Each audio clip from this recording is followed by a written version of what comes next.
Alô, meus amigos do canal Wellington Campos FC, tudo bem com você? Pois é, olha aqui, Thiago Veras está comigo, eu sei que a galera gosta das opiniões dele, gosta das informações que ele traz e é um parceiro, um grande amigo e eu sou fã do trabalho dele. Tá tudo bem, Thiago? Tudo bem, Wellington? Abraço pra galera aí também. Você gostou da primeira rodada? Gostei. Achei uma primeira rodada interessante. Se for assim até o fim, a gente vai ter um campeonato emocionante, equilibrado, definido lá no finalzinho, né? Com certeza, com certeza. Então, eu vou falar com o Thiago a respeito da primeira rodada do Brasileirão. A gente vai falar sobre o Vasco, lógico, o Botafogo, que era para ter vencido o Palmeiras, perdeu uma carroçada de gols e também algumas denúncias no STJD. Está aqui no caderninho, porque tem time grande, entre eles o Vasco e o Botafogo, denunciados, sabe por quê? Fica aí que eu vou te contar. Antes eu peço para você se inscrever no nosso canal, Wellington Campos FC, não paga nada, e você dá aquele joinha para fortalecer o nosso trabalho. Faz um joinha aí, ô Thiago. Esse aí, ó, like ou joinha. Eu gosto de falar joinha, né? Então você vai lá, clica no joinha e dá uma olhadinha aqui embaixo. Se você ainda não é inscrito, se inscreva, não paga nada não. Eu sabe que mais de 60% de quem vê os nossos vídeos não são inscritos e faz uma falta tremenda. Me ajuda, pelo amor de Deus, deixa eu te pedir essa esmolinha aí que é você se inscrever no nosso canal. Depois dela, a vinheta, a gente chega trazendo muitas informações para você.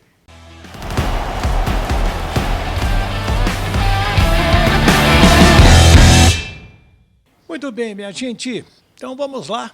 Deixa eu trazer aqui meu amigo Thiago Veras e vamos falar dessa primeira rodada. Antes da gente falar dos resultados dos times, a CBF botou 14 bolas em torno do campo, né? Naquele que parece um pratinho de gato, de cachorro, né? Bem baixinho. Eu pensei que seria um né? mais altinho, né? Parece. Você põe a raçãozinha ali e tal. O cara tem duas cachorrinhas, eu sei, conheço bem. Eu tenho um gato, é parecido também. Então. E que mais? E com isso a interferência do Gandula foi quase zero. A gente não deve mais ver Gandula expulso. Porque ele não tem como retardar o jogo. Eu gostei, Wellington, vendo de perto, né? Fiz o jogo no Maracanã, do Flamengo com o Internacional. Então são os locais definidos, são locais espalhados, mas assim, relativamente perto do outro. O Gandula vai ter a missão de pegar a bola que saiu e botar ali, né? Aonde tem que ficar. Não retardar, não demorar, não jogar quicando, não jogar rasteiro. Então, eu achei que essa medida, assim, foi uma medida muito boa. Eu também gostei. Vai dar um andamento, né, uma fluidez no jogo. A dos segundos, eu percebi em alguns lances que o juiz... Explica aí pra galera, com que essa dos segundos aí, que muita gente não prestou atenção, não viu, não leu. Então, isso vale para quando a bola tá em jogo, né? Não vale para uma reposição, uma bola parada, por exemplo, tiro de meta, algo assim, não. A bola tá em jogo. Devolveu pro goleiro. Eu vi um chute, o goleiro fez a defesa. Então ele caiu lá, agachou, tal. Quando ele tá em posse, o juiz tem que contar 3 segundos de cabeça e a partir do 4º segundo, ele tem que fazer assim, 1, 2, 3, 4, 5. Então, dá 8 segundos, né? São os 3 de cabeça. Aí ele repõe a bola. Mais 5. E aí tem que fazer a reposição. E se não fizer? Se não fizer, é um escanteio contra. Essa regra, algumas vezes ali o goleiro teve uma rapidez, saiu tal, mas eu achei que foram vários lances. E a televisão depois mostrou alguns muito claros. Mostrou o John, por exemplo, ficando 16 segundos. Acho que o goleiro do Inter no segundo tempo ficou 19 segundos. Então, a regra que foi interessante das bolas, que realmente evita ali contato com Gandula, expulsão, dá dinamismo e rapidez, eu achei que para os goleiros, pelo menos nessa primeira rodada, ela não surtiu muito efeito. Não houve assim nada de extraordinário, mas se é para ter esse dinamismo, achei que o juiz demorou um pouco a começar a contar, acaba sendo um pouco subjetivo. Não foi aplicado, né? Não foi aplicado. Essa regra eu não, pelo menos na primeira rodada, eu não vi surtir efeito. As outras das bolas eu achei bastante interessante. Na verdade são normas, porque as regras elas já existem, mas são maneiras de você fazer o jogo fluir. E isso com mais bola rolando, menos catimba. Eu sou do tempo do Paulo Vitor, goleiro do Fluminense, anos 80, torcedor tricolor, os adversários vão se lembrar. O Fluminense fazia 1-0 e o jogo acabava. É. Porque qualquer coisa devolvia para o Paulo Vitor, aí ele rodava a área toda com aquela bola, ficava 30, 40 segundos com a bola e depois devolvia. E a gente viu ao longo, né, dos anos os goleiros desenvolverem aí vantagens. Por exemplo, cobrança de pênalti, o Rogério Ceni quase que pulava no pé do cobrador. Inclusive, Wellington, eu já falei isso aqui com você, acho que algumas vezes, a coisa mais chata, e até então a FIFA, a International Board, né, as regras e tal, há muitas tentativas de mudança, há muitas mudanças para o futebol ser mais rápido, ser mais dinâmico. Os caras são conservadores. E a única coisa que eu nunca tinha visto até então ninguém mexer, e a mais chata de todas, é com o goleiro. Porque com aquela prerrogativa de que o goleiro, né, você tem que esperar e tal, ele cai, faz cera, valoriza. A gente viu o Rossi... Dá tempo da TV mostrar a grande defesa que ele fez. O Rossi no jogo do Flamengo na Libertadores, ele foi malandro, né? Altitude e tal. Ele jogou dentro do jogo, que ele tinha que fazer. A cada tiro de meta que ele batia, ele perdia 1 minuto. Então, ele afastava lá na torcida. Ele ia lá quase no alambrado. Então, assim, pelo menos teve uma coisa que é positiva. Há uma tentativa de tentar coibir esse retardo do goleiro. Pelo menos já houve um esboço. Isso vai precisar ser aprimorado. Eu não vi um efeito prático, mas um esboço de mudar essa condição do goleiro, que é a mais chata hoje do futebol, que é ele ser intocável, poder fazer o que quiser e gastar 1 minuto lá parado, sei lá quanto tempo parado, realmente estava muito chato. Queima muito o jogo e torna o jogo mais dinâmico, né, para o torcedor que está no estádio, o time que tem mais qualidade técnica. Porque o time que tem menos qualidade técnica e tem uma vantagem no jogo, como diz o Gerson Canhotinha de Ouro, né, o grande canhota, manda um abraço pro canhota. Alô, canhota. Seu desgraçado. Vai pro shopping. Aí o canhota diz, tá com a vantagem, fura a bola e senta em cima. Agora pode botar aquele negocinho da bola ali e fica mais confortável. É verdade, na comidinha do cachorro ali. Então, bacana, a gente gostou disso assim. Acredito que a comissão técnica e da comissão de arbitragem está analisando lance por lance até para aperfeiçoar mais junto aos árbitros. E no campo e bola? Wellington, algumas coisas chamaram a atenção, né? Primeiro foi o Fluminense.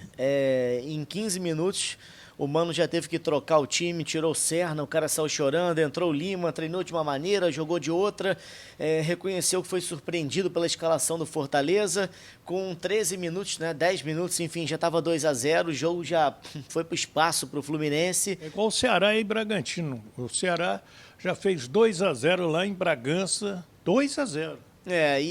Logo no início do jogo. E foi uma tragédia, né? E aí juntou a tragédia do comportamento do Mano com o Thiago Silva, o capitão. O desgaste, né? O desgaste de relação é muito nítido, pelo que disse o Felipe Melo, que hoje é comentarista, né, na televisão, no Sport TV. Mas há pouco tempo estava lá dentro. Até ano passado ele era jogador do Fluminense. Não é que ele, assim, né, ele pode ter uma opinião, às vezes pode estar errado, o senhor da razão, mas dou crédito para ele porque a gente não viveu e o cara tá ali dentro. E hoje os vestiários são fechados para a gente. Antes a gente vivenciava isso. Sim. Né? Eu acho que ele falou com muita propriedade, né? Por exemplo, a gente conversava aqui fora. O Marcelo é um jogador polêmico, uma figura polêmica, tal, alguns casos, mas teve problema com o Mano. Quando o Mano foi demitido, a gente viu algumas curtidas de alguns jogadores do Fluminense. Então você já percebeu que não era só o Marcelo. Agora ele tem um problema com o Thiago Silva. E você conhece bem o Thiago, é um cara de grupo, capitão do time e tal. Tricolor, isso influencia. Ele xingou o Thiago Silva. As informações dão conta de que teve problema antes e depois do jogo, no vestiário, enfim, coisas internas, comportamento. O Mano tem esse lado de que ele tem algumas dificuldades em relação com os jogadores mais conhecidos, né, mais medalhões e tal. Então ficou muito nítido que faltava comando. Ele também? Oi? Ele também? E o Fluminense já era, ao meu ver, para ter feito a troca. Vou voltar à frase do Felipe Melo, né? Já era para ter feito a troca no fim do ano. Obrigado, mano. O time continuou na primeira divisão. Pegou ali uma tarefa árdua, conseguiu executar, mas a gente já via que aquele trabalho não ia dar certo. É aquele tipo de jeito de treinador... Trabalho suicida, né? Perdeu 3 jogos fora, então já tenta consertar no início do ano, porque ele teria a pré-temporada, o Campeonato Carioca, até umas certas rodadas iniciais, são pelos clubes usados, né, usado como uma espécie de uma pré-temporada mesmo, né, de um acerto. Né, a própria federação sabe disso. Né? Aí depois começam os clássicos e tal, o campeonato fica mais atrativo, mas até então é muito ajuste. Então o Fluminense poderia ali, já ter um técnico, já projetar o ano. Não fez nem quando acabou o campeonato, não é porque perdeu para o Flamengo. O Flamengo hoje é mais time. Né, é normal, o resultado foi normal, 2 jogos ali, não teve goleada, nada assim de, né, que extrapolou. Mas é nítido que não estava dando certo. Então acabou ali, você tinha 13 dias. Esperou a primeira rodada começar, os problemas de vestiário e relacionamento ficaram ainda mais visíveis, o time não jogou rigorosamente nada. Com 10 minutos, o Fortaleza fechou o resultado e aí vem a demissão do Mano. E agora o que acontece? É uma sequência para todos os times aí, né, que estão envolvidos em várias competições de quinta e domingo, quarta e sábado, quarta e domingo, então não tem mais tempo praticamente de treino. O Fluminense vai ter que arrumar alguém que, na base de pouco treino, de muita conversa e de muita liderança, vai fazer o Fluminense, né, encaixar na sequência da temporada. O Botafogo jogou muito bem contra o Palmeiras. Era o primeiro jogo do Renato Paiva, a gente só tinha visto amistoso, o embasamento para a gente comparar num jogo oficial é bem diferente, né? E o Botafogo foi muito superior ao Palmeiras. Ele criou várias oportunidades. Apesar da melhor chance ter sido a do Flaco Lopes e a grande defesa do John, o Botafogo teve muito mais volume ofensivo. Mas o Everton foi o melhor jogador em campo, que ele evitou uma derrota acachapante. Muitos lances, né? O volume ofensivo, muito bem na defesa, o Gregory foi muito bem, o Alex Telles muito bem. Quando teve ali umas jogadas, né, de defesa com Estevão. O Botafogo, ele criou várias oportunidades. Savarino, Igor Jesus. Teve uma hora que o Gregory cabeceou, bateu no Vitinho, então até mesmo o próprio Botafogo tirou o gol. Então, assim, um time que foi ofensivo, um time que buscou o resultado, parecia o Botafogo do ano passado. Se jogar assim, com mais 2, 3 nomes, o Wendel tá chegando, mais um atacante de classe, uma espécie de Luiz Henrique, eu acho que o Botafogo, dessa maneira, ele entra, né, candidato para ser bicampeão. Se vai ganhar ou não, a gente não tem bola de cristal. O Flamengo jogou muito bem contra o Internacional, que é um time fortíssimo. Tem 2 excelentes goleiros, né, cara? Time fortíssimo, veio com uma proposta. O Inter fez o que o Brasil deveria ter feito com a Argentina. Começa jogando sentindo o jogo, na casa do adversário, né? Só que Flamengo e Inter não é uma disparidade hoje como é Brasil e Argentina, ela é reduzida, mas o Flamengo é melhor. Ele foi fazendo o quê? Ele foi tateando, ele jogou defensivamente, ele sentiu o jogo, ele foi gastando tempo, ele jogou pela tal uma bola, tentou o contra-ataque, quando o Inter acertou, pimba, fez o gol. Depois o Flamengo teve várias oportunidades de poder vencer, mas o Internacional jogou de uma forma consciente. Ele foi tateando o jogo, e o empate, no fim das contas, para ele, muito bom, para o Flamengo também, porque perdeu oportunidades, não foi o que o Flamengo queria, mas foi um bom jogo. O Flamengo teve também as suas grandes oportunidades para vencer. E o Vasco que conseguiu um resultado expressivo, né? Com essa formação do Santos, sem o Soteldo, sem o Neymar e tal, são times mais ou menos parecidos, o Santos talvez um pouco mais habilidoso, saiu na frente, mas depois o Vasco se encontrou. E a arma do Vasco é hoje o Verratti. É um time que tem uma jogada característica. A bola na área. O Verratti cabeça é o melhor do Brasil. E olha que no futebol mundial hoje, para ver alguém cabeceando assim, tá complicado. Ele primeiro, consciente, ajeitou para o Nuno fazer o gol. Ele deu uma cabeçada que o Brazão pegou no canto, um lance espetacular. Para mim é a defesa do campeonato. Junto com a do John foram as duas também defesas, né, espetaculares. E depois ele faz o gol numa cobrança do Payet, ele dá só um toquinho, né, que a bola, o Dé falou isso na transmissão com muita perfeição na Tupi. Porque ele não faz... ele é careca, o Dé falou, ele não faz o gol. Não, ele não faz um esforço de tentar mudar muita coisa, a cabeçada, talvez se ele faz assim com força, ele vai no meio, o goleiro pega. Ele aproveita que a bola está na direção do gol, raspa de cabeça, ela ganha velocidade, não tem como o goleiro chegar pela distância. Ele é um cabeceador, assim, fantástico, né? Eu estava atrás daquele gol. E Eu aquela, vi. aquela Vi defesa. você ali só no cantinho. Ali. E aquela defesa do Brasão, meu amigo, eu te confesso que já tem tempo que eu não vejo uma defesa tão boa. Porque foi forte, né? E no gol do Verratti, o Gil ficou abrindo os braços querendo impedimento. E ele que falhou. E ele que não foi, ele ficou olhando, devia cobrar ingresso dele ali, ó. Você viu um golaço de pertinho. Há uma linha do Santos e o Verratti aparece atrás do Gil. De repente, quando a falta é cobrada, quem prestar atenção direitinho no lance vai ver que o Gil dorme. Quando ele vê, a linha ela tá completamente defasada e o Verratti está atrás sozinho. Cara, deixar o melhor cabeceador do Brasil hoje sozinho dentro da área, mais próximo que da marca do pênalti, é pedir para levar. É mortal, é mortal. E você gostou do comportamento do time do segundo tempo, como todos nós, né? Depois melhorou, depois soube ser letal na principal arma, né, que o Vasco tem. O Vasco tem limitações, vai ter que usar muito bem São Januário para vencer os seus jogos e tentar beliscar outras coisas, né? Eu acho que o Vasco tem um time para ficar numa condição intermediária. Mas também não precisa passar tanto sufoco, né? Não precisa dar esse desgosto pro torcedor. Aí no mais, o Wellington, uma rodada, né, de alguns bons jogos, o Galo perdeu muito gol, merecia talvez vencer Reclamou muito de arbitragem. Merecia talvez vencer o Grêmio e perdeu pro Grêmio. O São Paulo em casa perdeu pênalti. Empatou com o Sport. Tropeçou no Sport. O Cássio pegou pênalti lá no Cruzeiro. O Gabigol fez um gol bonito. O Cruzeiro fez 2-0, mas depois também sofreu um pouco ali, quase tomou um empate, né? O Cruzeiro vai precisar se acertar. Mas um campeonato de bons jogos. Esse time do Mirassol é arrumadinho, tem conjunto. Ó, você vê o Juventude, já arrancou na frente. Já está ali na frente. Ao meu sentir, você concorda? E você comenta aí, deixa o seu nome, o nome da sua cidade, que vai ser um campeonato de muitos empates? Pode ser. Existem alguns jogos equilibrados. Né? Então a gente, esse aqui empate e tal. Existem alguns times que estão numa crescente, né?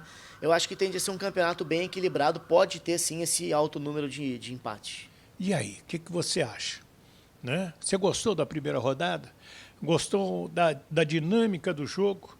Eu quero a sua opinião, que ela é super importante para a gente, e deixe aí o seu nome, o nome da sua cidade também, para receber o nosso abraço no próximo vídeo. Se inscreva no nosso canal, Wellington Campos FC. Paga nada não, dá aquele joinha para fortalecer o nosso trabalho e você vai ajudar demais. Deixa eu pedir de novo, mendigar de novo. Se inscreve aí, por favor. Quer que eu ajoelhe? Gente, deixa eu agradecer, Thiago. Vamos nessa. Vou só pautar uma coisa rapidinho aqui. Fica à vontade. Você ficou devendo pra galera a multa. Gente, tá aqui. Tô ligado. Vários clubes denunciados. Eu me perdi aqui, me entusiasmei com a sua opinião. Vai ser quarta-feira, 10 da manhã. Olha quem está indiciado por não pagamento de multas. Vasco, Atlético Mineiro, Cruzeiro, Goiás, Náutico, Bahia, Botafogo, Vitória e Sport. Pelo menos 6 clubes de SAF. Assim, eu vou falar pelo Botafogo, né? O Botafogo teve quase um transfer ban numa demora, foi em cima do laço. O Botafogo tem 2 denúncias desse 223. Para fazer o pagamento do Segovinha no Guarani do Paraguai. Porque às vezes é tanta movimentação, você faz os contratos mais tensos, parcela ali daqui, e as coisas às vezes vão até chegar no limite que tem que ser feito. Né? Senão você sofre a punição. A gente já percebeu algumas SAFs têm, né, algumas ações e tal. Vamos ver como é que isso aí vai ser resolvido.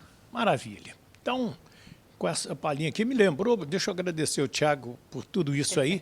Comente aí, né? Os times são SAF e não pagam as multas? A multa, por não pagamento da multa, é de R$100 a R$100 mil. Então, o que já é um prejuízo pode aumentar também. Comente aí, se inscreva no nosso canal e quero dizer o seguinte: fiquem com Deus. do Rio de Janeiro, Thiago Veras e Wellington Campos.